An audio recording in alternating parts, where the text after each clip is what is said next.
Hi, I'm Billy Keels, the host of the Going Long podcast. Every week, I'm going to be here interviewing the absolute best in the business as it relates to real asset investing, as well as real Main Street investors. We're going to be having conversations where you can listen in, and that's going to help you to continue on your path to education so that you feel much more comfortable as well as confident in investing long distance. So make sure that you go ahead and subscribe to the channel. Make sure that you're liking it as well, because that way you can get every single episode as soon as it comes out. And by the way, don't forget to leave today's episode a 5-star review. Let's go ahead and listen to today's conversation. Welcome to the Going Long podcast. We're back once again to continue to help to educate you so that you feel much more comfortable as well as confident investing beyond your backyard. I'm your host, Billy Keels. And you know what? If you've ever wanted to understand why it's so important to have a member of your team that can help you to save on tax, then guess what? You're going to need to listen to every single word of today's conversation, because today's guest is not only a CPA that got involved in investing in the real estate industry about 4 or 5 years ago. He's also focused on translating the tax lingo into layman's terms so that people like you and I can actually understand what's being said. And the really cool part, and this is what we're really going to love for the Going Long audience, is he has a 100% virtual CPA firm that's focused on tax planning and prep for real estate investors. So I am super, super excited to welcome to today's show, Nick Aiola. Nick, welcome to the show, man. Billy, thanks for having me. Happy to be here. Hey, this is great that we get a chance to chat again. I know we had a chance to catch up about a month and a half or something like that, which was awesome. Yep. And here we are, and we're going to talk about something that personally is very close to my heart, and for a lot of our Going Long family, as we become much more educated on the real estate or real assets in general, tax is playing a very important part, especially for our high wage earners, right? And there are a lot of us that are out there. Sure. So we're really excited about having you here on the show today. And I want to jump right into the questions. So as you know, I ask everybody the same 2 questions in the beginning, and we'll wrap up with the Going Long final 3. So to get us started, help us understand, where exactly do you live in the United States? Yeah, so I'm in New York. Just outside of Manhattan, about 25 miles north of Manhattan. So currently under about 2 feet of snow, but yeah, in New York, and born and raised here and loving it. Right on. Cool. New York. So I think most of us understand that that's on the East Coast of the United States. There may be one or two people that still don't understand where New York is, but probably not that many. But also too, Nick, what's the most positive thing that's happened to you in the last 24 hours? Yeah, I'm going to bend the rules here a little bit because it wasn't exactly 24 hours ago. But for anybody that likes American football, I'm a huge Tampa Bay Buccaneers fan. Even though I've born and raised in New York, huge diehard Tampa Bay Buccaneers fan. Over the weekend, they won the Super Bowl, so I am ecstatic. Been on cloud 9 since then, so it trickled into the past 24 hours. But I'm going to steal that from Sunday. All right. And by the way, if you're running on your treadmill and not actually watching us on like your iPhone or something like that, you got to watch the video portion of this, because Nick's literally his smile is from ear to ear. Yeah. Anybody who knows American football know the Bucs have a long storied history of losing. So when they get a big win, I'm happy. Yeah. That's their second Super Bowl, right? Yep. Second Super Bowl. All right, cool. There we go. Hopefully many. Yeah. We'll keep our fingers crossed for you, man. We'll keep our fingers crossed for you. I don't wonder how much Tom Brady had to do with that. I'd say a lot. Okay. Yeah, I'd say a lot. That's fine. Well, he's going to play until he's 52 or something like that. So that's true. You may have more opportunities. True. Yeah. So listen, I talked about a couple of things, very high level, but I would love for you to share with the Going Long audience, really help us understand how you got to this point in your journey. You're really focused on tax as a CPA, and help us understand kind of where you're focused on today. Absolutely. Yeah. So even as a little kid, I mean, I was always interested in, making money and how to keep it, right? Because everybody knows that saying, it's not what you make, it's what you keep, right? So even as a little kid, you have that entrepreneurial mindset. You start little businesses here and there. You start to make a little bit of money, and what do you do with it? So that's always been in the back of my mind. And going through schooling and whatnot just kind of led me towards accounting and ultimately tax. Because whether people know it or not, everybody's paying taxes somewhere. If you're a W-2 employee, it's getting taken right out of your paycheck. I don't have to tell you that. I know you guys know that. If you're a business owner, you're paying taxes on your own. If you own a home, you're paying property taxes, sales taxes, other things. So whether people know it or not, taxes are usually a person's biggest expense. So how do we mitigate that? That's really what intrigued me.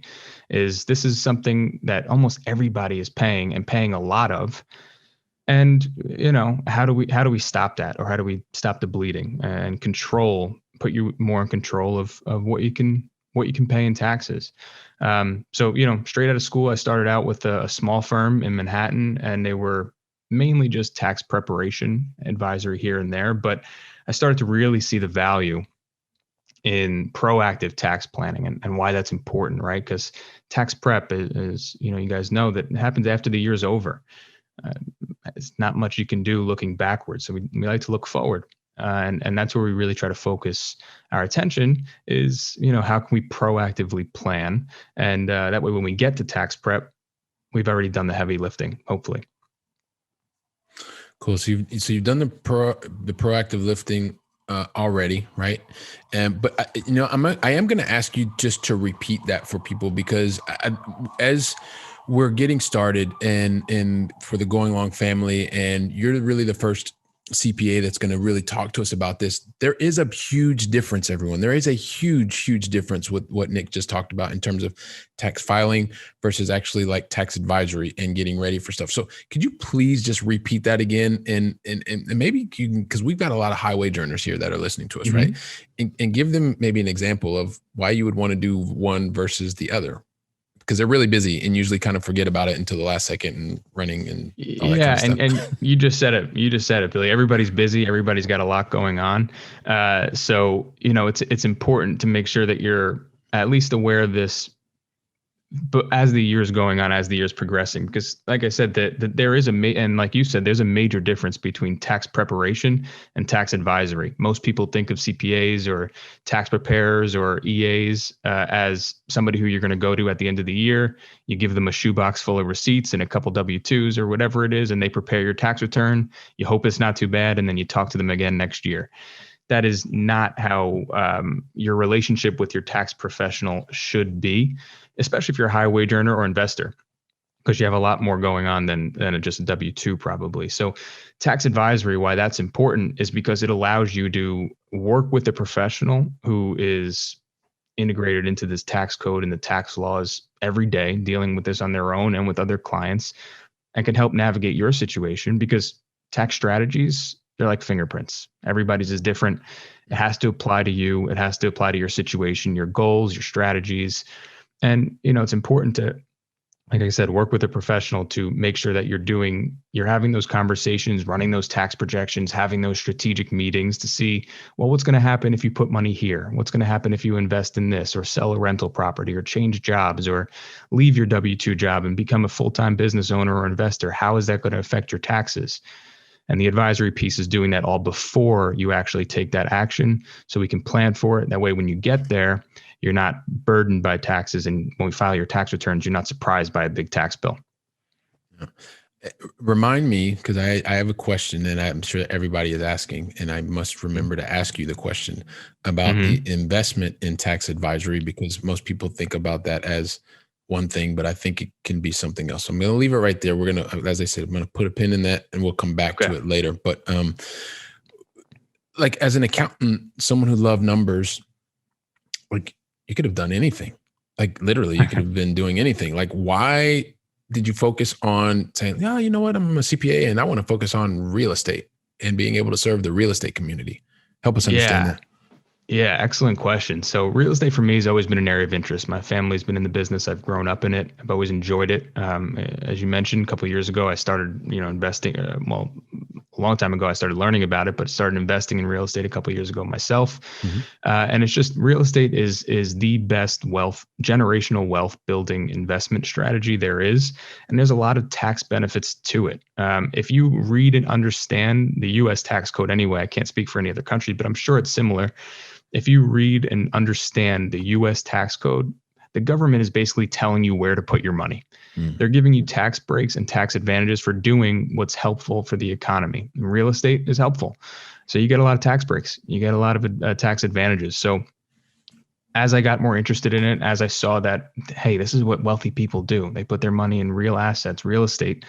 How can I focus on that and help people who are smart about their money?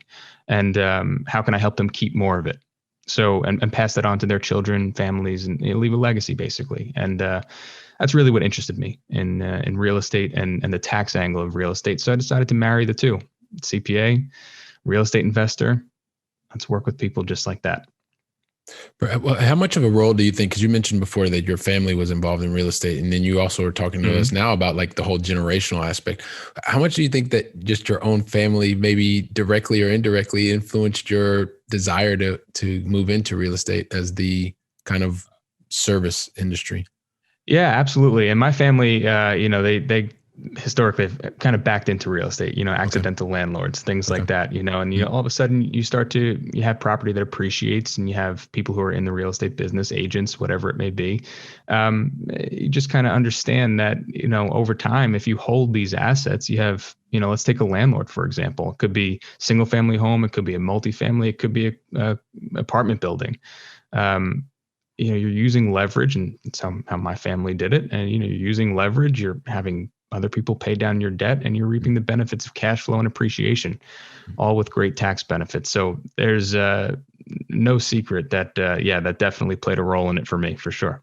All right. Got to see it firsthand. Yeah. Seeing it firsthand is one of those things. Like seeing is believing, and you're there. And so just also to correct me if I say this incorrectly, but when you talk about using leverage, basically means just a simple example. If someone is going to buy a home, then it's $100,000 home. If it's a traditional investment property, they're going to have to put down 25% of that. So they put down 25,000 and they actually borrow 75,000, but with 25,000, they're actually using leverage or borrowing from some other entity to complete that transaction. And so they actually own a $100,000 asset by only using $25,000 of their own money. Would that be correct? Absolutely correct. Yep. Using other people's money to buy the 100% of the asset. Absolutely. Okay. All right. Perfect. So thank you for that. You talked about some of the tax benefits of real estate. We kind of left it there. I mean, I know personally that a lot of people talk about, when you look at real estate, right? You look at it and you say, okay, well, this is something that can have appreciation. It can have depreciation. It can have amortization, and it can have cash flow, like kind of the major centers of it. There's probably one or two others that I'm forgetting, but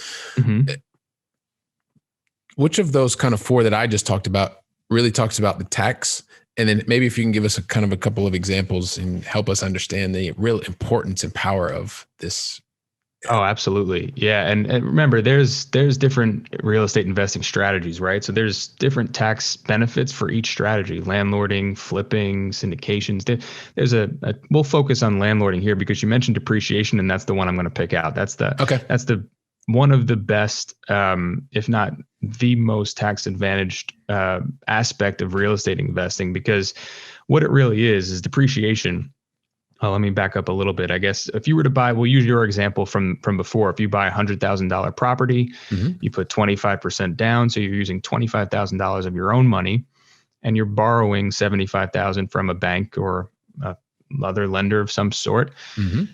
You can't, even if it's an investment property, you can't write off the full amount of that purchase in year one. So even though you're buying $100,000 asset and you're putting $25,000 of your own money into it, that's not a dollar for dollar tax write-off in year one. So if you were to buy that this year, it's called depreciation. It sounds negative. I mean, the property doesn't actually depreciate the value of it, but from a tax standpoint, you're depreciating, meaning writing off the value of that asset over time. So each year you get a depreciation expense write-off based on the value of the property, with some adjustments. You can't depreciate land. So we're talking about really just the building, the structure, maybe some other equipment or improvements, things like that. But you get a write-off each year for depreciation expense. And the reason this is hugely beneficial is because depreciation is a non-cash expense. You're not paying for that every year. you basically paid for it up front when you bought the property, and the leverage paid for the rest. So you're getting a non-cash expense that's going to reduce your taxable rental income.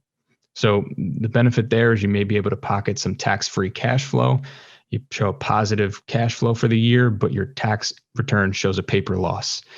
Can't get much better than that. That's great, tax-free income.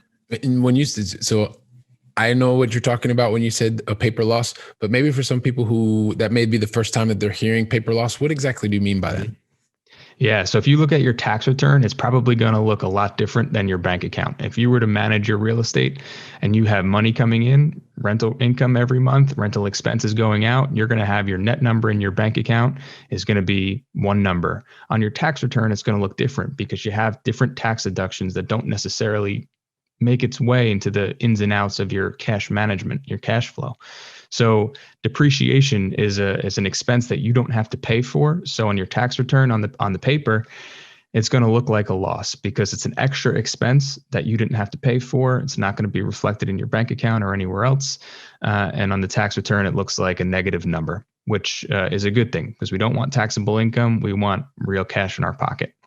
Perfect. So I love that example, and thanks so much for clarifying that, Nick, because when you actually have a paper loss, that paper is referring to your tax declaration, which means it looks like you did not make any money. You did quite the opposite. But then, and I love when you pivot and you go look in your bank account, you're like, oh, hang on a second. I actually do have, I do have cash over here. Yeah. And it's legal, 100%. And it's legal. Oh yeah. It is 100% legal, which is one of the other reasons that we love the power and some of the benefits that real estate is able to provide you. There's also another thing that, maybe we'll, no, I'll ask you another one. So a lot of us here, you have a 100% virtual firm, right?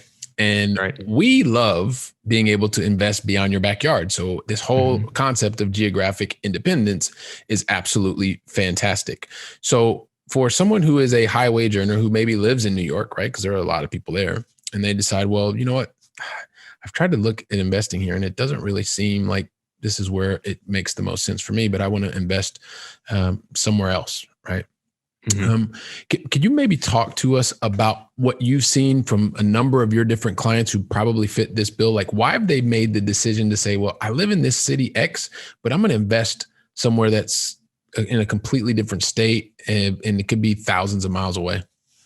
Yeah, it's a great question. And personally, I'm approaching that point myself. So you hit the nail on the head, especially in areas like this, New York. It's hard to invest in your backyard. I mean, price points are insane. Property taxes are insane. And you have to also look at local landlord tenant laws. You know, are you in a favorable area? You can look at other factors too, but we see a lot of different reasons why people want to move. I've talked to a few clients, not move, but move their area of where they invest.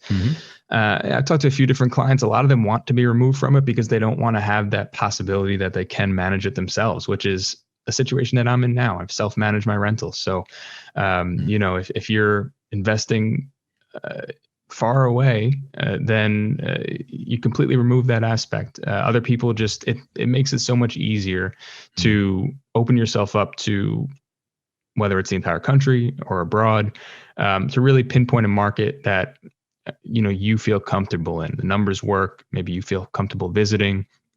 And you mentioned this in the beginning of our call, Billy, but it's so important to have a team to help you do this. I mean, you can't invest, well, you can, but it's probably not the best idea to invest, outside of your area without a team to help you.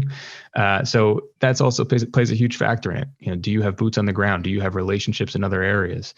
And that really kickstarts your investing potential because you have help. Yeah, when you have help, it's a really great thing. I'm going to put my hand up. So once again, bringing people to the video version of this conversation. Guess who was managing the properties from 6,000 kilometers away or 4,000 miles? This guy. And so definitely, yeah, I mean, you want to have a team. You also want to be able to understand, why are you investing in a particular place, right? I'm a big believer in making sure that you're hyper clear on why you're going to invest. If you live in New York City and you're going to invest in Phoenix, why are you doing that? right? And there's a part of it that can be just the return, but maybe there are some other things that you may want to invest. Like a lot of people talk about lifestyle investing.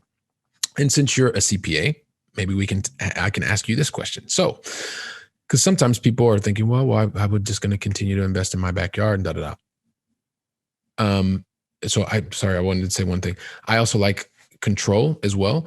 And so I think one of the best things that ever happened to me is when I bought that property, that the kind of duplex thousands of kilometers and miles away, I never had the opportunity to actually go over and do all the stuff that would have kind of hampered me from actually growing my portfolio. And so that is another benefit, I think, when you do invest somewhere else in the beginning. But coming back to living in New York and potentially investing in another place, Phoenix, what are some other potential benefits that are not necessarily just the return of your capital in that scenario that I'm talking to you about that could be interesting for that investor? Yeah, I mean, you mentioned, first I'll talk about some non-tax benefits, because there's always tax benefits to doing something, right? So non-tax benefits, I would say, like you mentioned, lifestyle investing, some people like to do it where they like to go vacation. They can go check up on their properties, and that alone could be a great tax strategy, because now you can go travel to some place like Phoenix or Florida or California or somewhere that you want to go visit, and repeatedly anyway, and check up on the rental property and have a business deduction for the trip. Some people like to look at landlord-tenant laws. Where is it most friendly for the landlord? Other people I've spoken to like to invest based on where there's no natural disaster, so they don't have to worry about the possibility of something happening to their investment property. But there's a lot of different reasons, and all of them are valid. But again, there are tax benefits too. There are states in the United States that don't have any income tax, so some people look to move their investments to a state like Florida that doesn't tax your income. I mean, your resident state will tax everything anyway, but there are different ways where you can make that beneficial for you. So that's a common one for people too. Yeah, and I love that, and it was kind of going back to the first one, and where you mentioned that you could go out and you're visiting your property and you're able to combine business with a place that you also want to visit. And also, I will make this overarching statement that although you are a CPA and I am not, we're not giving anybody any advice. We're just talking about ideas and concepts. Like, everybody needs to sit down and speak with their own specific CPA. And if you don't have a CPA that can actually help you with things like that, then I probably know that you have one or two people that they could probably speak to. Sure. One other thing that I did want to ask, because this comes up a lot, it's this whole concept of active income and passive income.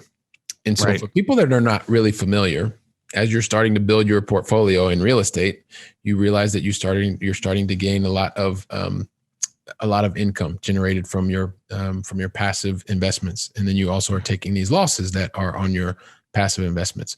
So help us understand, what is active versus passive income, and how could that play into once again your overall tax advisory strategy moving forward? Yeah, it's an excellent question, and one that comes up every day when dealing with real estate investors, because the way you have to look at the income, and we'll stick with active. Really, there's three buckets of income as far as the tax code goes, and very simplified. This is very simplified, but it'll get the point across. So you have non-passive or active income. That's like, your W-2. If you have a side hustle, a business that you run, that's active income, something you're actively participating in, and on a day-to-day basis, and you're making your money that way. Second group is passive income, like you mentioned, and it's something you're not really actively involved in. Real estate, rental real estate by definition is passive. There's other forms of passive income. And then the third bucket is portfolio income, and that's like interest, dividends, capital gains from stocks, bonds, things like that. So we'll exclude that one for now and focus on the first two, which is non-passive or active income and passive income. The way you have to think about these two different, sects of income is like oil and water, because they don't mix. Active income and passive income, and active losses and passive losses can't offset each other. Now, there are a few exceptions, but generally, let's say you can't mix the two. So if you have a W-2 job and you're a high wage earner, and you have, remember the paper losses we talked about before, tax losses related to your rental portfolio, those tax losses are not going to be able to offset your W-2 income and reduce your tax bill. So, like I said, there are exceptions. There are some times where that can happen, but by and large, you can't mix the two. So we deal with a lot of people who come to us for the first time and have a few rental properties, and we're told that this was a tax advantage investment because they have a high W-2, and then they find out there's no tax benefit immediately to them right now this year. And that's very common. So it's important to know the relationship of the income, how you're earning your income, and how you can, this goes back to the tax advisory piece, how you can proactively plan and make sure that you're getting the most out of those deductions, out of those paper losses, relevant to your situation. It's two different streams of income. They're taxed completely differently. And you have to plan for it. Yeah. So, and being able to plan for these types of things is really, really important. And I, just give an example. And and this is why Nick mentioned that it's really important that you understand your specific situation, that you have a tax advisor who can understand your situation, right? We have a 506c accredited investor raise, which is actually in the energy sector. And because it's in the energy sector, because of some of the specificities of the energy sector, we're actually able to help high wage earners with their active income. And so, unless someone sits down with their tax advisor, they're not going to know, because that's something that is very niche, very specific. But if you're a high wage earner looking to figure out a way to not only make returns, but also lower your tax obligation, like, you need to know about this type of an investment. And more importantly, your tax advisor needs to know about this type of investment so that they can best advise you moving forward. So I think it just comes back to what you were talking about. It's really important to understand not just the framework, but the specifics of each individual situation. Oh yeah, absolutely. Definitely individual application, and you want to work with your professionals. Absolutely. Without a doubt. It's the only way you're going to be able to make meaningful savings, for sure. Yeah. Which is awesome. So typically, who are the people that are coming to you? Kind of like, what's your process when people want to interact with you? Because I'm just so glad that you're here with us, Nick, because I really want people to understand the importance of tax advisory. But because people are not used to it, they may feel a little bit uncomfortable. Like, what is this all about? And da da da da da. So maybe you could kind of help us understand what it's like to engage with your team. Yeah. It's not as scary as it seems, I promise. The tax world is, and you mentioned before, one of the main things we like to do is I like to say we're the Google Translate of the tax code, right? Because I can send you links and show you where the tax code and regulations and previous tax court cases are and send them to you. But then you have to read and digest it. That's hard. I mean, it's hard for any professional. Tax code is almost 80,000 pages and growing. And, that's why we really like to corner that one section of it. Better to know that than the whole thing. If anybody tells you they know the entire tax code front to back, they're lying to you. Point blank. Run. So, yeah, right. So, for us, we really try to focus on exactly that one part, real estate. And try to make it as easy to understand for you as possible. That way you understand it's your business. You have to understand what's going on, where the benefits are, where the drawbacks are, and how to apply some of these things that we're talking about. So getting into contact with us it would try to make it simple as well. We offer a free introductory meeting, tell you a little bit about how we offer our services, because they're not like the typical tax prep firm. We're not just tax prep. So we kind of give you an overview of how we have that relationship with you from an advisory standpoint, and we learn more about you, review your situation, and that's all at no cost, just to get an understanding of each other, learn a little bit more about each other, and then we continue the conversation from there. But hopefully we try to make it as easy as possible, just to at least learn about it initially.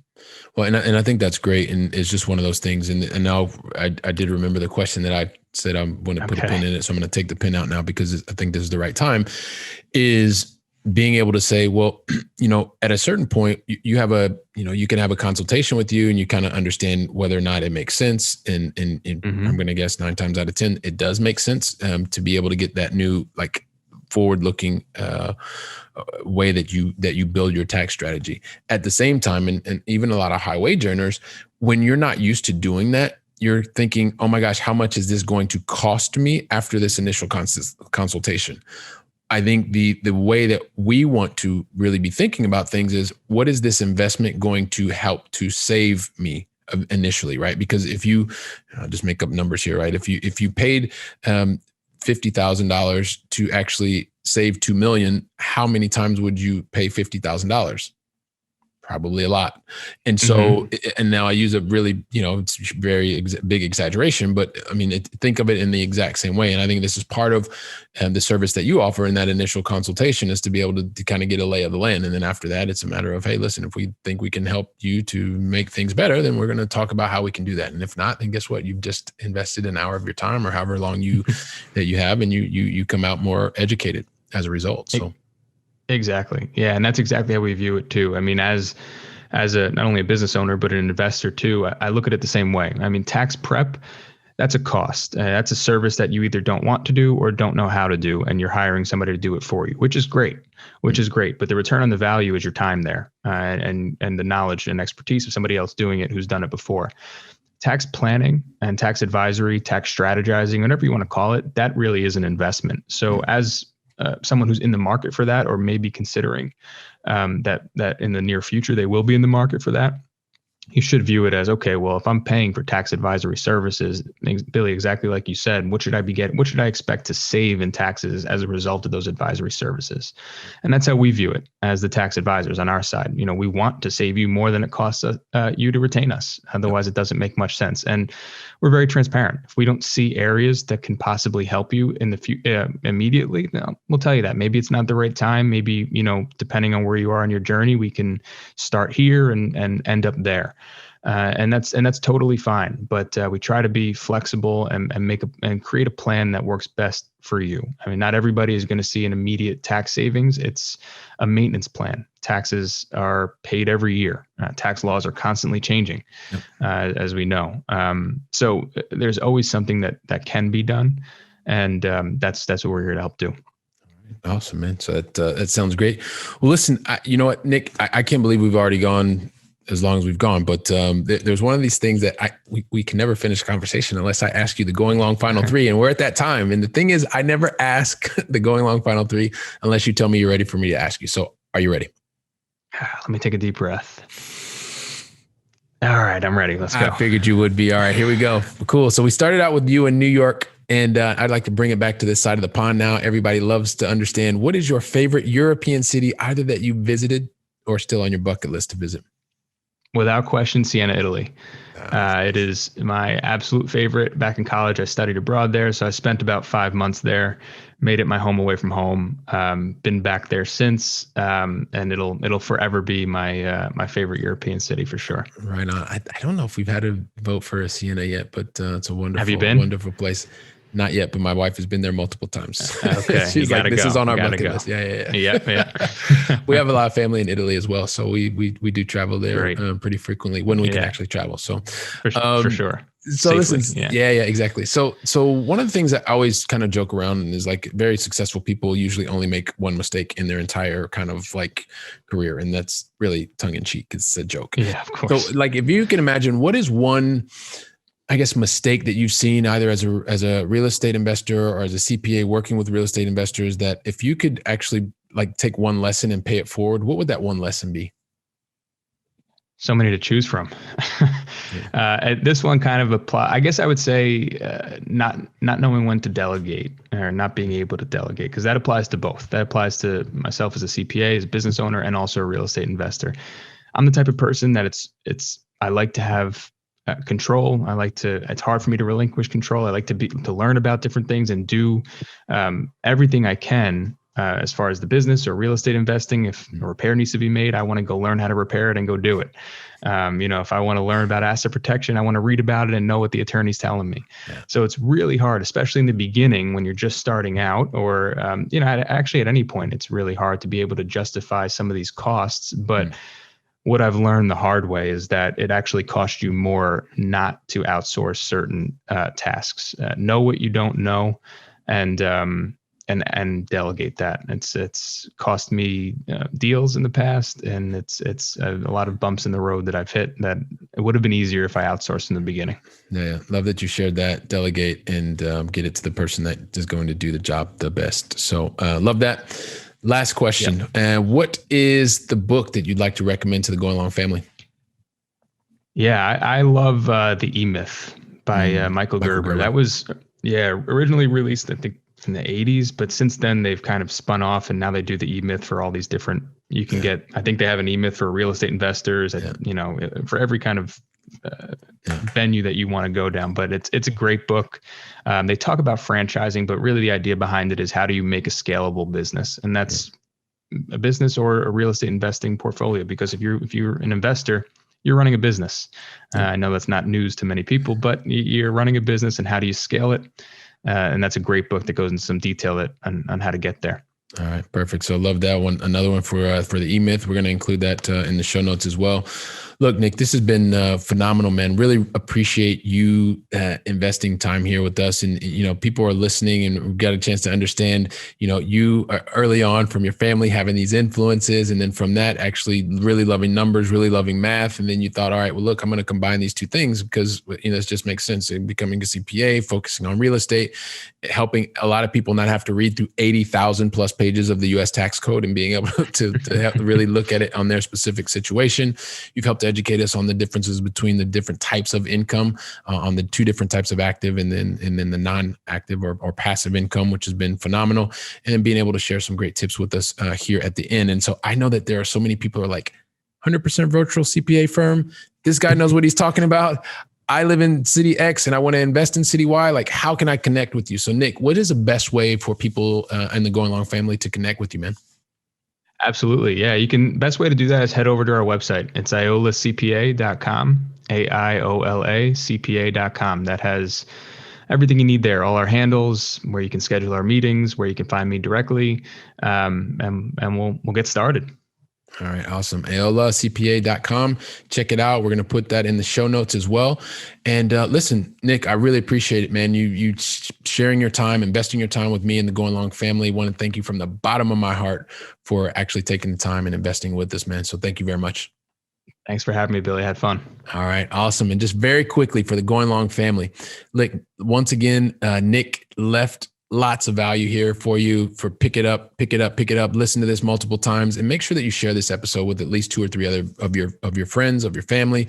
That way you're making a positive impact on them, and you're bringing more like-minded people to our family, which is something that we all want to be able to do so we can grow together. And, also take a second, leave us your honest review of today's conversation, because both Nick and I really want to know what resonated well with you. What are the things that you like?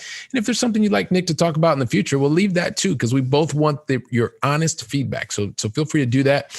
And you know what? I am super excited to welcome you back for the very next conversation on the Going Long podcast. And I guess until then, why don't you go out and make it a great day? Thank you very much.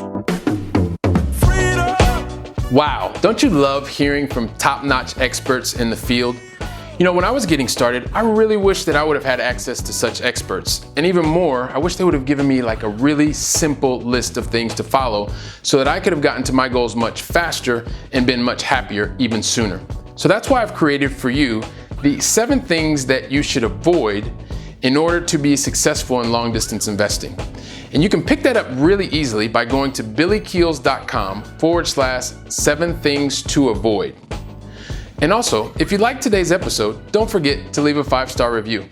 I'm looking forward to seeing you on our very next episode, so go out and make it a great day.